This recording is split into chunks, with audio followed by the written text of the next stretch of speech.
असं म्हणतात की हंसाला अशी कला असते की तो पाण्यातून दूध वेगळं करतो. म्हणजे काय करतो बरं? पाण्यामध्ये क्षीर नावाची वनस्पती असते, ज्याच्या मुळामध्ये असलेल्या चिकामुळे पाण्याला दुधासारखा रंग येतो.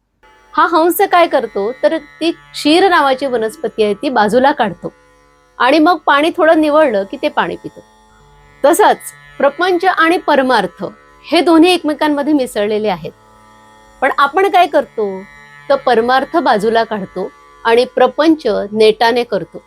समर्थांनी सांगितलंय की प्रपंच करावा नेटका, मग घ्यावे परमार्थ विवेका. पण आपण नेटका प्रपंच करताना दुसरी ओळ मात्र विसरतो. आपला प्रपंच हा खरं नेट का असतो, कारण नेट असल्याशिवाय आपला प्रपंच चालूच शकत नाही. स्विगी, इन्स्टामार्ट हे सगळं आपण नेटवरून सगळं काही मागवत असतो. दर रविवारचं हॉटेलचं बुकिंग नेटवरूनच करतो.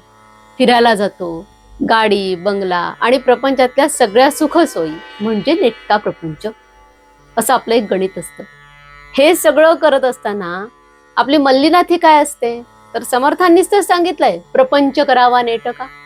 पण समर्थांनी त्याच्या पुढे काय सांगितलंय हे मात्र आपण सोयीस्करपणे विसरतो. ते म्हणतात की प्रपंच परमार्थ चालवाल तरी तुम्ही विवेकी,